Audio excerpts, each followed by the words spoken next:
নমস্কার, স্বাগত আপনাকে আরো একবার টিভি9 বাংলায়। আমি দীপ রয়েছে আপনাদের সঙ্গে সকাল 10টা। আর শুরুতেই যে বড় খবরে নজর রাখবো, চাকরিজীবীদের বিক্ষোভে উত্তপ্ত ধর্মতলা। রানী রাসমণি রোডে চলছে অবস্থান।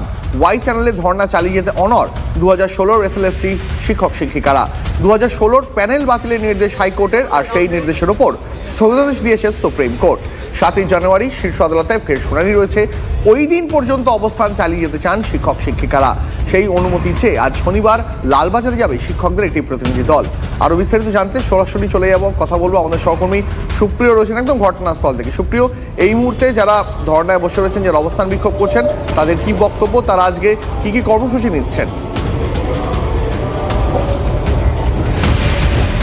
দেখো, রাজ্যের বিভিন্ন প্রান্ত থেকে আসা এসএলএসটির যে সমস্ত শিক্ষক শিক্ষিকারা রয়েছেন, তারা গতকাল রাতভর রানী রাসমণি রোডে তারা তাদের ধর্ণা অবস্থান চালিয়েছেন। এবং অবশেষে আমরা যেটা দেখেছি যে পুলিশের তরফ থেকে বারবার তাদেরকে অনুরোধ করা হয় যে তাদের এই ধর্ণা অবস্থান করার কোনো অনুমতি নেই।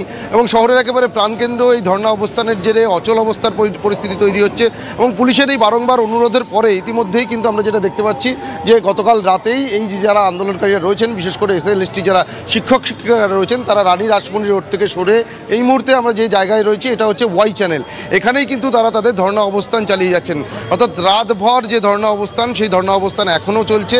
এবং এখনও পর্যন্ত আমরা যেটা জানতে পারছি যে আজ সকাল 11টার কিছু সময় পরে এখানে যারা শিক্ষক শিক্ষিকারা রয়েছেন, তাদের একটি প্রতিনিধি দল তারা লালবাজারে যাবে। সেখানে গিয়ে তারা বৈধভাবে যাতে ধর্ণা অবস্থান চালিয়ে যেতে পারে সেই অনুমতি চাইবে, কারণ এখনও পর্যন্ত তাদের এই ধর্ণা অবস্থান চালিয়ে যাওয়ার কোনো অনুমতি নেই। সেক্ষেত্রে আগামী 7ই জানুয়ারি, যেহেতু যে সুপ্রিম কোর্টের শুনানি রয়েছে 7 তারিখে, সেই দিন পর্যন্ত তারা যাতে তাদের ধর্ণা অবস্থান চালিয়ে যেতে পারে।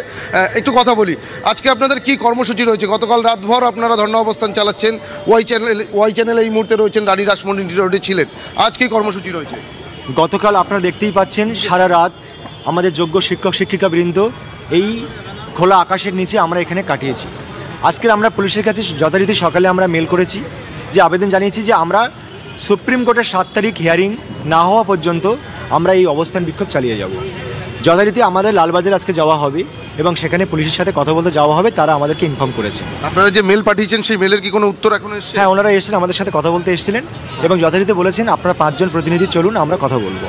সেটা কখন যাবেন? সেটা আমরা 11টার দিকে যাওয়ার ঠিক সিদ্ধান্ত নিয়েছি। মানে গিয়ে আপনারা কি 7 তারিখ পর্যন্ত এই ওয়াই চ্যানেলে থাকতে চাইছেন না রানী রাসমণি? আমাদের দাবি হচ্ছে এখানেই আমাদের ওয়াই চ্যানেলে দিলেও আমার কোনো অসুবিধা নেই, যে আমাদের যোগ্য শিক্ষক শিক্ষিকা প্রিয় একটা জিনিস তার থেকে একটু জানতে চাও কাইন্ডলি, যে এই প্রবল ঠান্ডায় তারা রাতগুলো কি একেবারে খোলা আকাশের নিচেই কাটাবেন 7ই জানুয়ারি পর্যন্ত? তারা কি এই বিষয়ে অনড়? সরকারের কাছে আমাদের একই দাবি, আর গোটা এই চাকরি প্রার্থীদের নেমে আমাদের ত্রিমুখী আমাদের দাবি। একটা বিষয় আপনার কাছে জানতে চাই, আপনারা এই যে একেবারে খোলা আকাশের নিচে, শীতকাল, যদি অনুমতি দেয় পুলিশ, সেক্ষেত্রে কি একেবারে খোলা আকাশের নিচে এভাবেই কি আগামী 7 তারিখ পর্যন্ত থাকবেন, নাকি সেক্ষেত্রে আপনারা নিজেদের মতন করে কোনো বন্দোবস্ত করবেন? দেখুন, মানসিকভাবে আমরা প্রস্তুতি নিয়েই ফেলেছি যে চাকরি হয়তো আমরা এখনও করছি, মানে 6 বছর আমরা কিন্তু চাকরি করছি, কিন্তু কলকাতা হাইকোর্টের যেদিন আমাদের প্যানেলটা ক্যান্সেল হয়েছিল, সেই দিন আমাদের জীবনের অর্ধেকটা আমরা মৃত হয়ে গেছি। এখন সুপ্রিম কোর্টের কাছে আমাদের বিচার চলছে এবং সুপ্রিম কোর্টে সেখানে আমাদের বিরোধী লয়ার তিনি বলছেন যে আমরা নাকি সবটাই ফ্রড। এই কথা শুনে আমরা সকলেই ইতিমধ্যেই তো আপনার কাছে একটু জানতে চাই, আপনার কাছে ইতিমধ্যেই কিন্তু যারা অযোগ্য সেটা তো আলাদা করা হয়েছে, তাহলে গোটা প্যানেল বাতিল, মানে এটাকে কিভাবে দেখছেন? না, গোটা প্যানেল বাতিল এটা অন্যরকমভাবে দেখা হচ্ছে।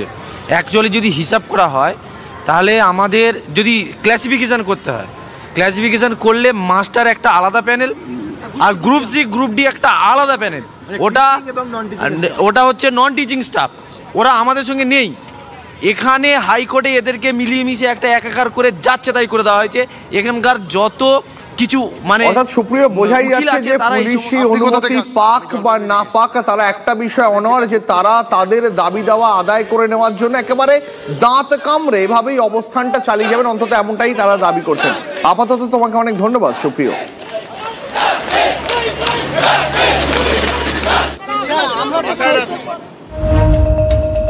নজর রাখবো।